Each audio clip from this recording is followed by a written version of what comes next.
যে সংঘাত চলছে, ইরান কিন্তু একটার পর একটা মিসাইল দিয়ে জবাব দিচ্ছে। এই জবাব চলতে থাকবে দীর্ঘদিন ধরে। এই বিজয় এত সহজ হবে না। সংঘাত পুরো মিডল ইস্টে ছড়িয়ে পড়বে। ইসরায়েলের যারা বন্ধু আছে তাদের সঙ্গেও সংঘাত হবে, কারণ বনি নদর, বনি কুরাইজা, বনি কায়নুকা, তিনটি গোত্রের সঙ্গে নবীজি তাদের সঙ্গে বসে, তাদের সঙ্গে একত্রে আল্লাহর নবী সিদ্ধান্ত নিয়েছিলেন, ঐক্যবদ্ধ হয়েছিলেন যে আমরা তোমাদের রক্ষার জন্য, হেফাজতের জন্য দায়িত্ব নিলাম, তোমরাও আমাদের পক্ষে থাকবা। চুক্তি হয়েছিল তাদের সঙ্গে। এই চুক্তি ইহুদিরা সর্বপ্রথম ভঙ্গ করেছিল। পরবর্তীতে নবীজি সাল্লাল্লাহু আলাইহি সাল্লাম যতগুলো যুদ্ধ মদিনায় সংঘটিত হয়েছে, ততগুলো যুদ্ধের ভিতরেই তারা কোনো না কোনো ভাবে মুসলমানদেরকে পিছন থেকে আঘাত করার চেষ্টা করেছে। ইরান ইসরায়েল পরিস্থিতিটা কি হবে? আল্লাহ রাব্বুল আলামিন কোরআনুল কারীমে পরিষ্কার জানিয়ে দিয়েছেন, নাসরুম মিনাল্লাহি ওয়া ফাতহুন করিব। অবশ্যই মুসলমানরা বিজয়ী হবে আল্লাহ রাব্বুল আলামিনের সাহায্যে। বর্তমান ইরান এবং ইসরায়েলের যে পরিস্থিতি আমরা দেখছি, নবী সাল্লাল্লাহু আলাইহি সাল্লামের একটি হাদিস আমি স্মরণ করিয়ে দিতে চাই। ইউশিকুল উমাম আন তাদা আলাইহা কামা তাদা আল আকালা ইলা কাসআতিহা আও কামা ক্বালা আলাইহিস সালাতু ওয়াস সালাম। নবীজি সাল্লাল্লাহু আলাইহি ওয়াসাল্লাম জানিয়েছেন,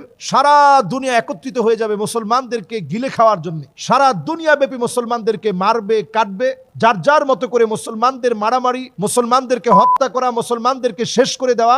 দস্তরখানায় যেমন অনেক ধরনের খাবার নিয়ে আমরা বসি, ঠিক দস্তরখানায় খাবার নিয়ে বসার মতো করে চতুর্দিকে মুসলমানদেরকে জুলম আর নির্যাতন করা হবে। এই জুলম আর নির্যাতন দিন দিন প্রকট আকার ধারণ করবে। সারা জায়গাতে মুসলমানদেরকে মারা হবে। মুসলমানদেরকে হত্যাযজ্ঞটা সবাই এমন ভাবে করবে, দস্তরখানায় যেমন নানা আইটেমের খাবার রাখা হয়, সারা দুনিয়ার ভিতরে প্রান্তে প্রান্তে মুসলমানদেরকে মারা হবে। কখনো ইহুদিরা মারবে, কখনো খ্রিস্টানরা মারবে, কখনো হিন্দুরা মারবে, কখনো বৌদ্ধরা মারবে। সারা দুনিয়ায় মুসলমানরা জুলম আর নির্যাতনের মধ্যে মুসলমানরা নিপতিত হয়ে যাবে, নিমজ্জিত হবে, মাজলুম হবে মুসলমানেরা। এরপরে আল্লাহ রাব্বুল আলামিন মুসলমানদেরকে এরপরে বিজয় দিবেন। মুসলমানদের বিজয়টা অনেক কঠিন। হাদিসের মধ্যে আসছে, শেষ জামানায় এমন হবে টাকনু পর্যন্ত মুসলমানদের রক্ত পৌঁছে যাবে, তারপর মুসলমানদের বিজয় হবে। বর্তমান ইরানের সঙ্গে সংগঠিত হওয়া ইসরায়েলের যে সংঘাত চলছে, ইরান কিন্তু একটার পর একটা মিসাইল দিয়ে জবাব দিচ্ছে। এই জবাব চলতে থাকবে দীর্ঘদিন ধরে। পৃথিবীর ভিতরে দুইটা মেরু তৈরি হবে। কেউ কেউ ইসরায়েলকে সমর্থন করবে প্রকাশ্যে, কেউ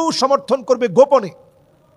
এবং এই সমর্থনটা হতে হতে এমন অবস্থা হবে, সারা দুনিয়ার ভিতরে একটা সংঘাতের রূপ নিবে এবং এই সংঘাত তৃতীয় বিশ্বযুদ্ধের দিকে চলে যাবে। সারা পৃথিবী মোড় নিতে নিতে পারমাণবিক শক্তি, ইলেকট্রন, প্রোটন এবং নিউটনের শক্তি সক্রিয় হয়ে পৃথিবী তৃতীয় বিশ্বযুদ্ধের দিকে মোড় নিবে। পারমাণবিক একটা বিস্ফোরণের জন্য পৃথিবী অপেক্ষমান থাকবে। বর্তমান এই ইরান এবং ইসরায়েলের সংঘাত সেটা আমাদেরকে স্মরণ করিয়ে দিচ্ছে। এই জন্য এই সময়ের দাবি অনুযায়ী আমাদের